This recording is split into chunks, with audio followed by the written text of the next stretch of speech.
Y ahora, un mensaje de bendición con el pastor Víctor Manuel Buitrago. Y dije, voy a hacer algo que tampoco es muy común en mí, pero creo que tampoco es pecado hacerlo. Tomé los puntos principales del sermón del pastor Charles Stanley. Tomé solo los puntos principales, no tomé las divisiones que él hace de cada punto, porque quise imprimirle mi propia perspectiva de lo que es este asunto. Él titula su predicación, la titula 7 hábitos de una vida consagrada a Dios. Yo estuve buscando los sinónimos de hábito, y uno de los sinónimos de hábito es rutina, y lo asocié con lo que hace una persona cuando va al gimnasio. Tiene una rutina que hace en el gimnasio, pero igual rutina o hábito es igual. Entonces voy a hablarles de las 7 rutinas de una vida consagrada a Dios. ¿Qué es lo que quiero transmitir? Que una persona que es consagrada a Dios, estas 7 cosas van a surgir en una forma natural. Hay cosas que nosotros hacemos por hábito y que nos surgen en una forma natural, o sea, no nos causa molestia, no nos causa... Inclusive hay personas que tienen hábitos un poquito malos, feos, no son buenos hábitos. En la vida cristiana debemos de tener estos hábitos. Entonces, ¿qué es un hábito? Un hábito es algo que hacemos todos los días o frecuentemente, y que lo hacemos la mayoría de las veces en una forma casi inconsciente, ya que no nos damos cuenta que lo estamos haciendo. Yo conocí un amigo, pastor amigo, que siempre que él pasaba por frente a un espejo o frente a una ventana, él no podía dejar de... Entonces yo le decía a él, en Colombia hay una parte, un departamento, un estado que se llama el Valle del Cauca. Entonces yo le decía a él que los bayunos eran narcisistas, porque él y otros que yo conocía de esa región, generalmente los ve uno en esa tónica frente al espejo. Pasan frente a un espejo y se tienen que mirar, o en la ventana, y tienen que revisarse. Eso es un hábito. Eso que hacemos como actos reflejos, porque viene a ser casi eso, como un acto reflejo. Entonces yo quiero hablarles sobre esa parte y vamos a mirar estos 7 hábitos. El primer hábito es tener una vida de oración. En 2 de Crónicas, capítulo 7, en el versículo 14 dice: si mi pueblo se humillare y oraren y buscaren mi rostro y se convirtieren de sus malos caminos, entonces yo voy a escucharles desde el cielo, voy a perdonar sus pecados, voy a sanar su tierra. Entonces aquí en 2 de Crónicas, en el 7:14, lo que nos está diciendo Dios es que necesitamos orar para lograr el perdón de Dios. Pero si usted mira con detenimiento lo que dice allí: si mi pueblo se humillare y oraren y buscaren mi rostro, yo he visto siempre que hay una diferencia entre orar y buscar el rostro del Señor. Orar puede ser el acto rutinario que hacemos. Cuando hablo aquí de rutinario no me refiero a que es malo, sino ese acto como hábito de orar, por ejemplo, por las comidas. Usted va a comer algo y cuando se lo han servido, usted automáticamente con el plato al frente suyo, usted da gracias a Dios. Eso es un acto hábito, un acto reflejo, un acto rutinario. Entonces cuando se habla aquí en 2 de Crónicas, yo veo que la oración puede ser ese acto rutinario, pero que el buscar el rostro va a un acto más profundo de comunión con Dios. Un cristiano, una persona que está consagrada a Dios, uno de sus principales hábitos es la oración, porque la oración es la comunión con Dios, es la comunicación con Dios, es la posibilidad que usted tiene de hablarle a Dios y que Dios le hable a usted a través de la oración. La oración es al cristiano lo que es el agua a los peces. Si usted saca un pez del agua, ¿cuánto tiempo puede durar vivo ese pez? Supongo que depende del tipo de pez, del tamaño del pez, pero lo más seguro es que si usted lo saca de su elemento, que es el agua, tarde o temprano se va a morir. Un cristiano sin oración, un cristiano que no ora, es un cristiano muerto o agonizante, si no ora. La oración es una de las partes más importantes y esenciales en la vida de un cristiano, especialmente de alguien que tiene una vida consagrada a Dios. El Señor Jesús es Dios, pero siendo Dios, tomó la forma de hombre y estando en la forma de hombre, nos dio ejemplo de oración. Usted va a encontrar cuando usted lee los 4 evangelios que el Señor Jesús en las madrugadas principalmente estaba en oración. El día en que fue entregado en el huerto del Getsemaní, pasó por lo menos 3 horas en oración. 3 horas. Dice que cuando pasó la primera hora vino y encontró a los discípulos durmiendo. Él se fue a orar otra vez y volvió y los encontró durmiendo. Se fue a orar otra vez y volvió y le dijo, ya levántense, ya el que me entrega está ahí a la puerta. Ustedes no fueron capaces de orar conmigo 1 hora. El Señor, Dios, necesitó de la oración, de la comunión con el Padre, cuanto más nosotros. Un cristiano necesita de la oración. No podemos vivir sin oración. Usted necesita dedicar tiempo para orar. Si no dedicamos tiempo a orar, estamos listos a morir espiritualmente. Déjeme hacerle aquí una comparación. Las comparaciones son feas, odiosas, horribles, detestables, pero a veces hay que hacerlas. ¿Cuál es la diferencia en el crecimiento de una iglesia pentecostal y de una iglesia no pentecostal? ¿Por qué las iglesias pentecostales crecen más que las iglesias no pentecostales? ¿Sabe usted que se están acabando las iglesias no pentecostales? Se están acabando porque se quedaron con solo ancianos, y a medida que se van muriendo esos ancianos, están vendiendo los edificios porque no saben qué hacer con los edificios. ¿Cuál es la diferencia entre el crecimiento de una iglesia pentecostal y de una no pentecostal? No lo es completamente y es la única razón, no, pero es una de las razones, y es que la iglesia pentecostal ora, la iglesia no pentecostal no ora. Las iglesias bautistas, presbiterianas, anglicanas, la iglesia unida no oran. En los cultos el único que ora es el ministro, y generalmente, y eso es detestable para mí, él llega con una oración escrita y la lee. Sin oración estamos condenados al fracaso espiritual. Una vida consagrada requiere de oración. Si no oramos, estamos en graves problemas. Segundo hábito, segunda rutina que debe tener un cristiano que es consagrado a Dios, es tener fe en Dios. Sin fe es imposible agradar a Dios.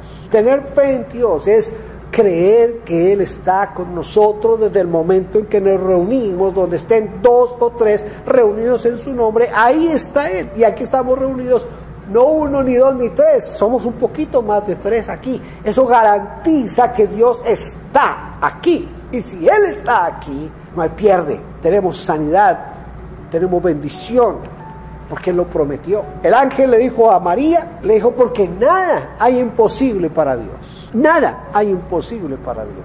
Podemos creer eso, podemos tener esa fe que nos lleva a nosotros no solamente a estar seguros de que está con nosotros y en nosotros, sino que es capaz de hacer milagros y cosas grandes que a veces nosotros no creemos y no podemos ni esperar, pero que Dios las hace de una manera especial. La fe, la Biblia dice que necesitamos ejercitar la fe. La fe tiene que ejercitarse. Santiago dice, si yo digo tener fe, pero no tengo obras, permítame decirle que yo dudo de su fe. La fe tiene que ir acompañada de obras. Es decir, muéstreme que tiene fe porque usted está haciendo cosas que son producto de su fe. Pero quizás la fe de la que yo quiero como centrarme aquí es la fe que es fruto del Espíritu Santo. Esa fe que es fruto del Espíritu Santo es mi fe en Dios, que no importa lo que pase alrededor mío, no importa si el mundo se está acabando, no importa si todo se está cayendo, yo creo que estoy seguro en las manos de Dios, porque Dios está conmigo, porque Él lo prometió. Esa es la fe, fruto del Espíritu. que si yo veo que el pastor es un adúltero, un fornicario, un ladrón que se roba los diezmos, que vive rico, que no, a mí no me importa, porque yo no creo en el pastor, yo creo en Dios. Y no importa si 10,000 pastores son bandidos, yo no creo en 10,000 pastores, yo creo en Dios, y eso es lo que me sostiene a mí en el camino del Señor. No importa lo que pase alrededor mío. La fe como fruto del Espíritu es esa fe que me centra en Dios, y punto. No hay nada mejor que eso, que creer, esperar en nuestro Dios. En tercer lugar, este sí quiero que lo leamos, está en Josué 1, el versículo 8. Moisés le dice a Josué, le dice lo siguiente: nunca se apartará de tu boca este libro de la ley, sino que de día y de noche meditarás en él, para que guardes y hagas conforme a todo lo que en él está escrito, porque entonces harás prosperar tu camino y todo te saldrá bien. Los creyentes a través de los siglos y hasta el día de hoy testifican la verdad de este consejo, porque encuentran en Dios guía a través de la palabra de Dios. Escuche, hermano, un cristiano consagrado medita en la palabra de Dios. Hay diferencia entre leer la palabra de Dios y meditar en la palabra de Dios. Leer la palabra de Dios es ese hábito que usted tiene de leer todos los días X cantidad de capítulos, 10, 15, 5, 3, no sé cuántos usted acostumbra a leer cada día. Pero ese hábito que usted tiene de leer se puede quedar en solo lectura si usted no medita en lo que acaba de leer. ¿Qué es meditar? Meditar es que yo leo una porción de la Escritura, cierro mis ojos o con mis ojos abiertos, depende de la capacidad que yo tenga, de comenzar a reflexionar sobre lo que leí, qué es lo que Dios me dice, qué es lo que Dios me está hablando, cuáles son los desafíos para mí, cuáles son los mandamientos para mí, cuáles son las promesas que hay para mí en ese pasaje que acabé de leer. Eso es meditar. A ver, ¿qué me está diciendo Dios aquí? Por ejemplo, se me ocurre ahorita, no está en mis notas, pero se me ocurre. Si abrimos el Salmo 50, pues espero que sí sea el Salmo 50 lo que quiero mostrarles. Salmo 50, a mí siempre me ha llamado la atención esta parte de este Salmo, el Salmo 50, dice, versículo 12, si yo tuviese hambre, Salmo 50, 12 dice, si yo tuviese hambre, no te lo diría a ti, porque mío es el mundo y su plenitud. ¿Y de comer yo la carne de los toros o de beber la sangre de los machos cabríos? Dios le está diciendo al pueblo, a ver muchachos, si yo tengo hambre, les voy a decir a ustedes me pueden alimentar a mí. ¿Ustedes creen que cuando traen los sacrificios, el cordero, la vaquita, el toro, lo que traen, ustedes creen que lo traen para que yo me coma su carne y me beba su sangre? Cuando uno reflexiona en eso, tiene que cambiar su manera de ofrendar, su manera de orar, su manera de venir al culto, porque uno comienza a entender la verdadera dimensión de Dios y qué es lo que Dios quiere de mí. Quizás nos dé un poquito de luz el siguiente versículo. El Señor dice, sacrifica alabanza.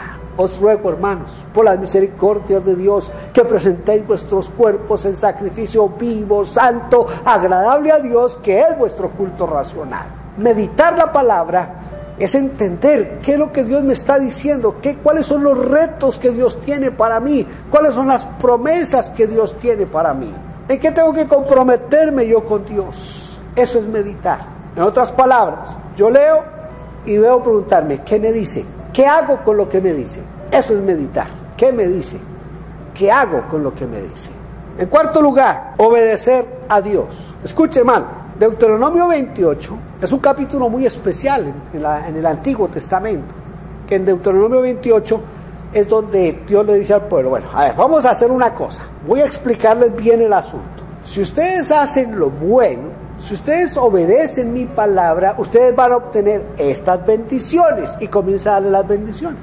Pero si ustedes oyen la palabra y no quieren vivirla, no quieren obedecerla, les van a venir estas maldiciones. Así que usted escoge la maldición o la bendición.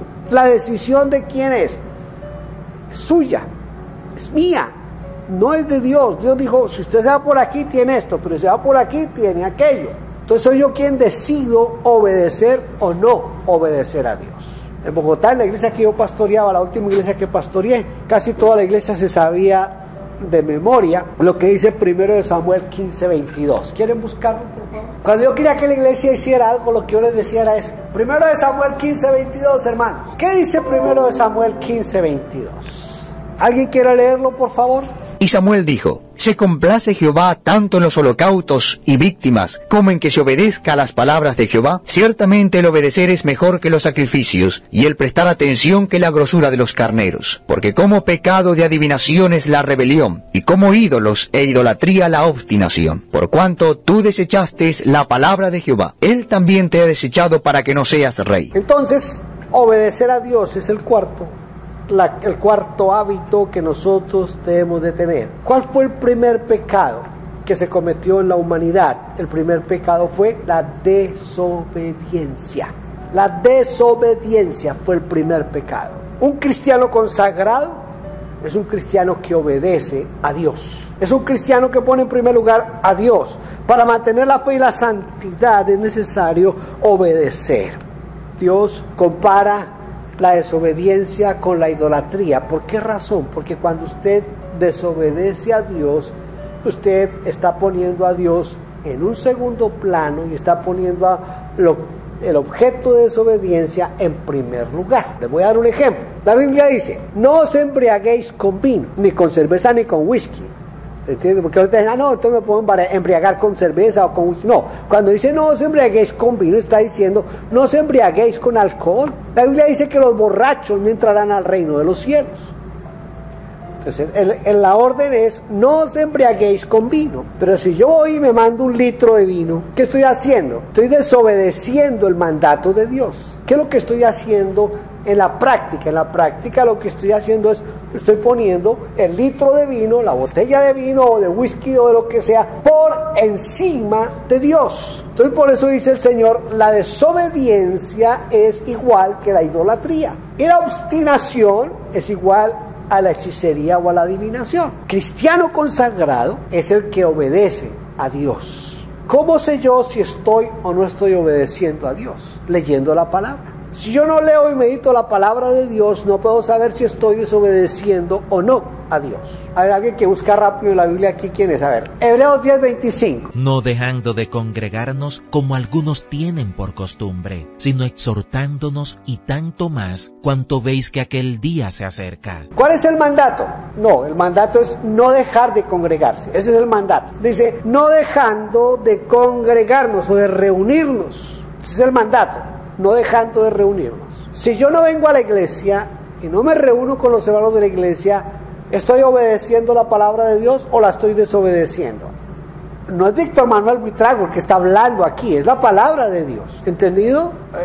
Aquí hago un paréntesis. Les testifico que cuando yo nací, este libro ya había sido escrito.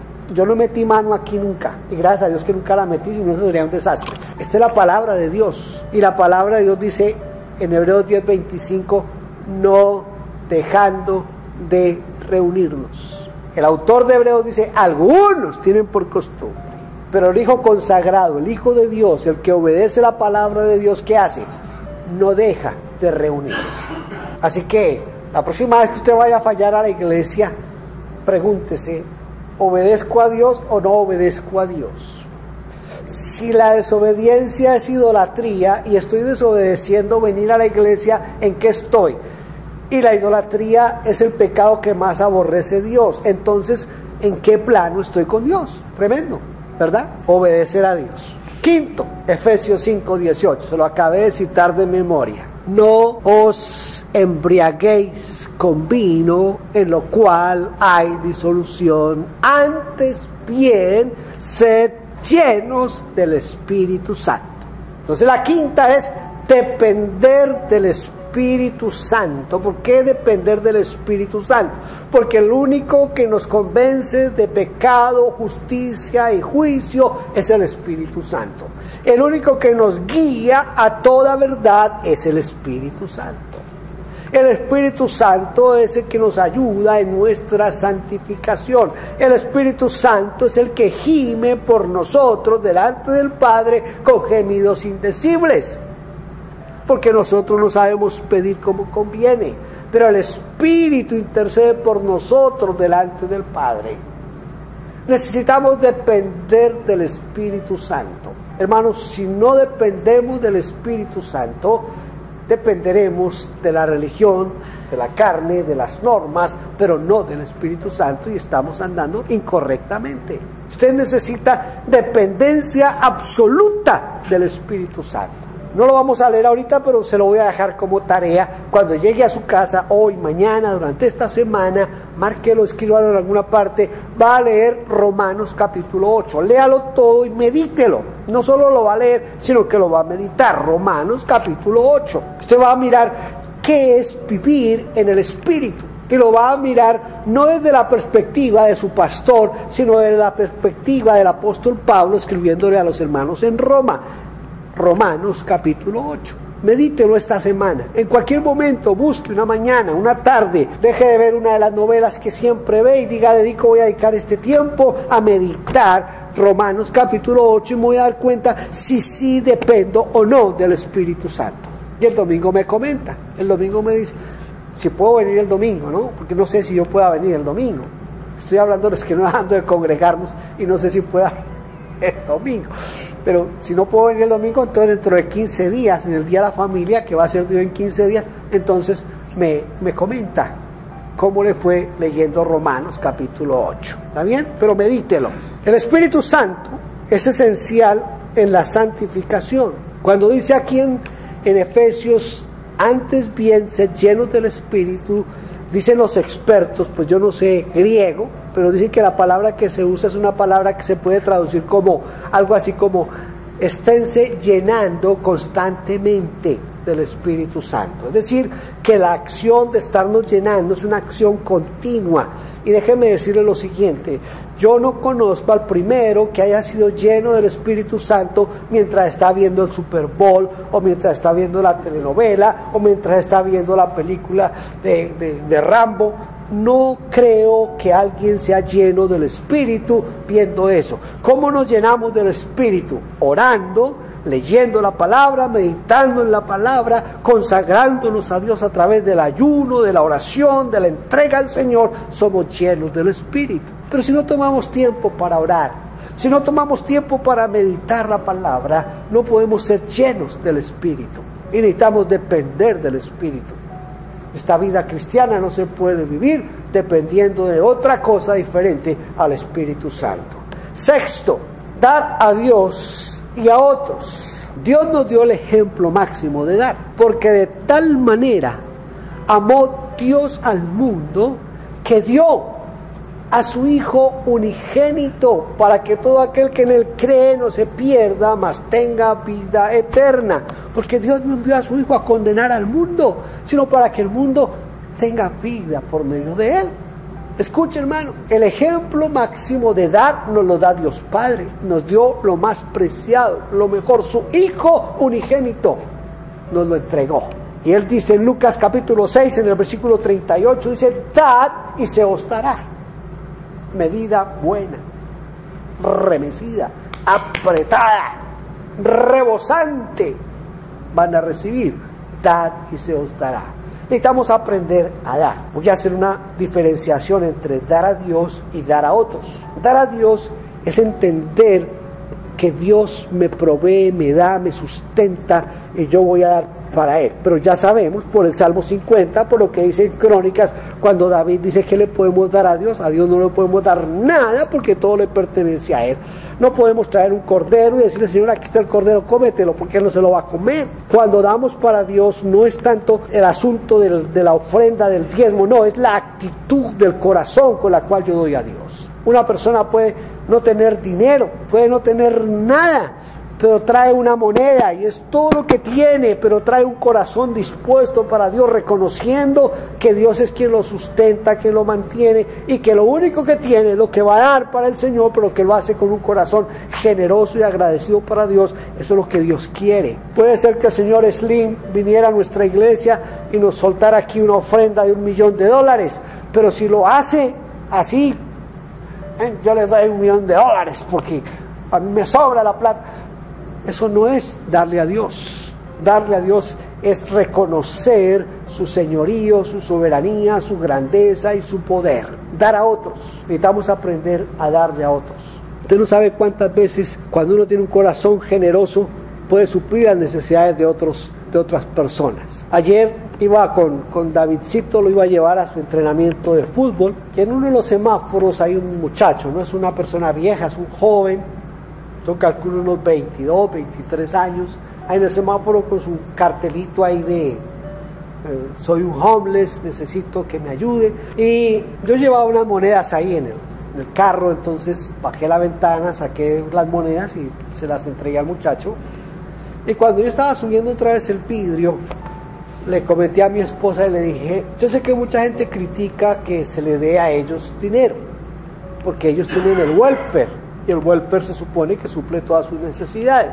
Pero siempre a mí se me quedó grabado en mi mente una escena, un día que yo llegué a la Wycliffe con Oxford, un día de invierno, había nieve, la temperatura yo creo que estaba por lo menos a -10, y hay un hombre allí con su cartel de que lo ayudemos, que le den a alguien algo, y yo bajé el vidrio y se lo di, le di unas monedas, y cuando él recibió las monedas, él las contó. Yo creo que él tenía en su mente cuánto tenía en el bolsillo, y cuando contó mis monedas, se dio cuenta que había alcanzado seguramente lo de un café, yo no sé, porque apenas contó mis monedas, inmediatamente pasó la calle y se metió al Starbucks, y yo fui conmovido porque yo pensé, un hombre con frío, y necesita un café caliente, hay que darle. La Biblia dice, al que te pida, dale, al que te pida, dale. Aquí a veces nosotros creemos que en este país no hay gente necesitada, y aquí hay mucha gente necesitada, mucha gente necesitada. Aquí la ventaja de las tarjetas que venden en el Food Basic, que venden en el No Frills, esas tarjetas que usted compra una tarjeta por $50 o $100, y usted puede ir y entregársela a alguien, un hermano de la iglesia, un amigo suyo, un vecino suyo. Usted no lo está haciendo sentir mal porque no le está trayendo. Si usted le trae quizás el arroz, la pasta, los frijoles, es que frijoles, ya estoy hablando como mexicano, los frijoles, entonces cuando usted le trae los frijoles a esa persona quizás usted lo hace sentir mal, ¿verdad? Pero si usted le trae una tarjeta de esas y se la entrega, esa persona va a recibirla con gratitud y quizás va a comprar lo mismo que usted le iba a traer, pero se va a sentir menos inferior y usted lo va a bendecir. Yo le decía esta mañana a mi hijo, aquí hay una costumbre que es bonita, a mí siempre me ha parecido bonita, y es que a uno le regalen una tarjeta de Tim Horton. Yo le decía a mi hijo, Tim Horton es una cafetería, y cuando uno entra a Tim Horton no es para llenar necesidades básicas. Usted entra a Tim Horton porque usted quiere tomar un café y comerse una dona, pero usted no, o quizás tomarse una sopa de brócoli, que es lo más delicioso que hay en Canadá, la sopa de brócoli de Tim Horton, no hay nada mejor que eso en Canadá. Entonces, usted quizás quiere tomar una sopita de brócoli de Tim Horton, pero generalmente es un café y una dona. Pero cuando le regalan una tarjeta de 10 o 15 o $20 de Tim Horton, a mí me parece bueno porque es un gesto de desprendimiento, de dar. Yo no necesito un café, no es una necesidad, pero si me dan una tarjeta de Tim Horton, cuando yo entré a Tim Horton, yo voy a decir, bendice a fulano de tal, porque puedo entrar a Tim Horton a gastar. Va a recibir por lo menos una oración de bendición de mi parte. No sé si me estoy haciendo entender, pero necesitamos un corazón generoso, aprender a dar a otros. Démosle a Dios y démosle a otros. Un cristiano consagrado le da a Dios. Un cristiano consagrado le da a otros. Al que te pida, dale. Piense siempre en eso. Al que te pida, dale. Y último, la 7. Quiero que leamos un pasaje un poquito extenso, pero vale la pena leerlo. Mateo 18. Yo sé que ustedes conocen este pasaje muy bien. Mateo 18, versículo 23. Por lo cual el reino de los cielos es semejante a un rey que quiso hacer cuentas con su siervo. Y comenzando a hacer cuentas, le fue presentado uno que le debía 10,000 talentos. Un talento era más del salario que un trabajador recibía en 15 años. Le repito, un talento era más del salario que un trabajador recibía en 15 años. Piense cuánto se ganaría usted en 15 años de trabajo. Piense que usted se gana el salario mínimo de Canadá. ¿Cuál es el salario mínimo de Canadá? El salario mínimo de Canadá se puede calcular, ¿qué? ¿En $2,000 al mes, más o menos? $2,000 al mes, más o menos, sería como el salario mínimo. ¿En un año cuánto sería? Serían 24,000, ¿verdad? En 15 años, hasta ahí llegaron mis matemáticas, pues usted lo puede multiplicar y sabe más matemáticas. No, el hermano Eduardo es bueno para eso. Más o menos cuánto sería en 15 años, hermano. Imagínese, mire la deuda. Vuelvo y les leo. Un hombre que le debía 10,000 talentos, ¿podría algún día ese hombre pagar esa deuda? Ni trabajando toda su vida pagaría la deuda. A este, como no pudo pagar, es que iba a poder pagar. Nadie puede pagar eso. Ordenó su señor venderle y a su mujer e hijos y todo lo que tenía para que se le pagase la deuda. Entonces aquel siervo postrado le suplicaba diciendo: Señor, ten paciencia conmigo y te lo pagaré todo. Tenía fe el hombre, yo te lo voy a pagar todo. El señor de aquel siervo, movido a misericordia, le soltó y le perdonó la deuda. Escuche, le perdonó la deuda. Pero saliendo aquel siervo, halló a uno de sus consiervos que le debía 100 denarios. El denario era el jornal de un día de trabajo. ¿Cuánto era que debía este hombre al rey? ¿Y cuánto era que le debía al consiervo? Un día de trabajo, un día de trabajo. $8 horas a $14, ¿cuánto nos da? Digamos, ahí para redondear cifras, $100. Esa era toda la deuda que tenía con el consiervo. Dice que le debía 100 denarios y, haciendo de él, le ahogaba diciendo: págame lo que debes, lo que me debes. Entonces su consiervo, postrándose a sus pies, le rogaba diciendo: ten paciencia conmigo y yo te lo pagaré todo. Las mismas palabras que el otro había usado con el rey. Mas él no quiso, sino fue y le echó en la cárcel hasta que pagase la deuda. Ay, ¿somos o no somos así nosotros? Dios nos ha perdonado todos nuestros pecados. Dios nos ha perdonado hasta lo que ni nos imaginamos. Pero cuando un hermano comete una falta contra nosotros, ¿cuál es nuestra actitud?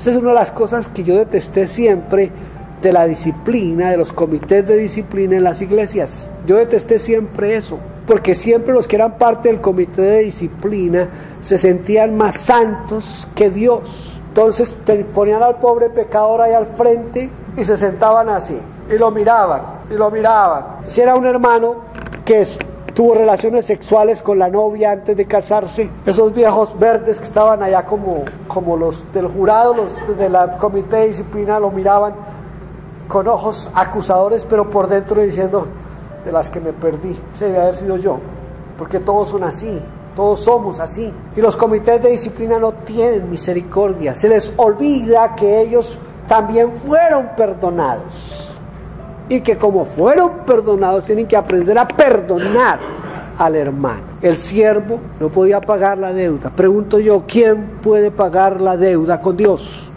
Nadie. Por eso Dios entregó a su Hijo, porque era la única forma. Se pagaba con sangre, pero no cualquier sangre. Viendo sus consiervos lo que pasaba, se entristecieron mucho y fueron y refirieron a su señor todo lo que había pasado. Entonces, llamándole su señor, le dijo: siervo malvado, toda aquella deuda te perdoné porque me rogaste. ¿No debías tú también tener misericordia de tu consiervo, como yo tuve misericordia de ti? Entonces su señor, enojado, le entregó a los verdugos hasta que pagase todo lo que le debía.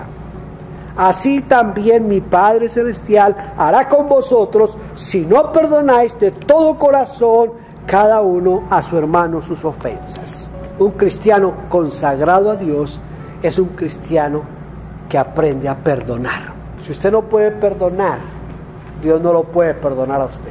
Todos ustedes saben el Padre Nuestro de memoria, ¿verdad? Padre nuestro que estás en los cielos, santificado sea tu nombre, venga tu reino, hágase tu voluntad, así como se hace en el cielo, que se haga aquí en la tierra.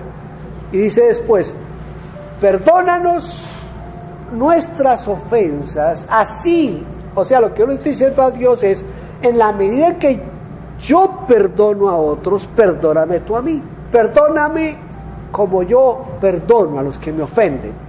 Si yo no perdono a los que me ofenden, le estoy diciendo a Dios, te estoy dando el derecho legal de no perdonarme a mí.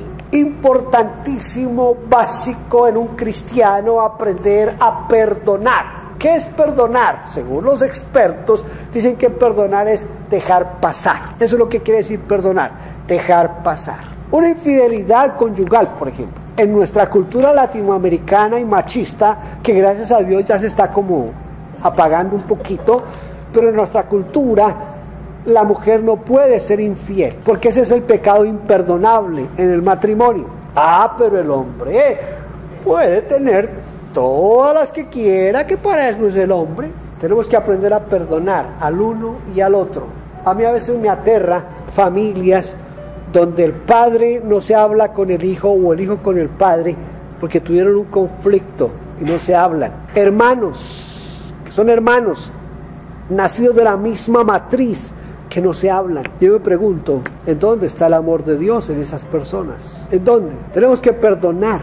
Si somos hijos de Dios, tenemos que perdonar. No se puede vivir la vida cristiana sin el hábito de perdonar. ¿Cuántas veces tengo que perdonar a mi hermano? ¿Hasta 70 veces? No, 70 veces 7. Dicen que eso era en un solo día. Y ya se me he puesto a pensar, para que a uno lo estén ofendiendo 490 veces en un solo día, mejor dicho, tiene que vivir con una arpía, una serpiente, no sé con qué, una alacrán en la casa, para que esté con esa situación de tanta ofensa. Pero se está llevando al extremo, es decir, que no hay límite para el perdón. No dice, usted perdone si le hacen esto, pero si le hacen esto no perdone. No, tenemos que perdonar todo, todo, perdónenme. ¿Sabe usted que a veces uno como pastor dice cosas que la gente quiere golpearlo a uno? Que gracias a Dios todavía conserva ciertos principios cristianos y no lo golpean a uno, ¿no? Un pastor está predicando en su iglesia, cuando terminó de predicar sale un hermano grande. Bueno, perdóneme, hago esta comparación más o menos como si el hermano Ariel y yo, ¿no? Yo el pastor y él es el hermano, y va a coger al pastor de aquí, hermanos, y lo levanta así de aquí, ¿no? Pobre pastor, los piecitos le hacían así en el aire, y el hermano le decía, es que te veo chiquito, le decía. El pastor era un pastor de esos pastores humildes, de esos pastores que nunca le hacen mal a nadie, ¿no? Pero yo no sé qué predicó, que ofendió tanto al hermano, que terminó el culto y no se aguantó el hermano y lo levantó así, que te veo chiquito, le decía. Recuerdo por lo del te veo chiquito, ¿no? Que cuando él nos contaba, decía, ese hombre me levantó y me decía, es que te veo chiquito. Y decía, y de verdad que me veía chiquito, que mis pies allá bailando en el aire, ¿sí? Y el hombre levantándome así. Y yo sé que a veces uno como pastor dice cosas que molestan a los hermanos. Una de las ventajas que yo tengo en Vida Nueva es que aquí todos me aman así como soy.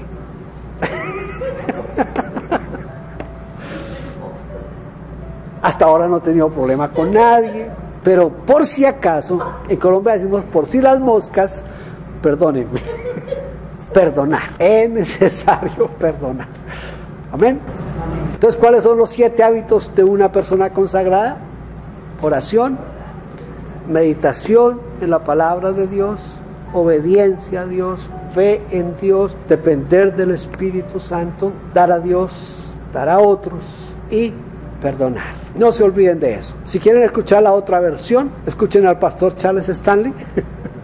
Quizás se lo predica mejor que yo. Búsquelo ahí, 7 hábitos en la vida de una persona consagrada, en el YouTube lo encuentra. Escúchelo porque vale la pena escuchar al pastor Stanley. Especialmente les recomiendo un punto de esa predicación, cuando él habla de la dependencia del Espíritu Santo. Para un pastor bautista que hable así como él habla ahí del Espíritu Santo, es una cosa que lo mueve a uno. Que Dios nos ayude, hermanos. Pónganse de pie y le damos gracias a Dios. Padre, gracias. Gracias porque nos has salvado, nos has dado vida nueva. Ahora queremos vivir una vida enteramente consagrada a ti, Señor. Que estos 7 hábitos permanezcan en nuestra vida todos los días y que los podamos hacer de una manera natural. Que no tengamos que esforzarnos, Señor, en que esto sea parte de nuestra vida. Te ruego en el nombre de Jesús que nos ayudes, que nos bendigas, que nos prosperes en todo, Señor. Gracias, Padre. Gracias en el nombre de Cristo Jesús. Gloria a Dios. Amén. Amén. Gracias por vernos. Déjenos su huella suscribiéndose, like, campanita y comparta. Bendiciones.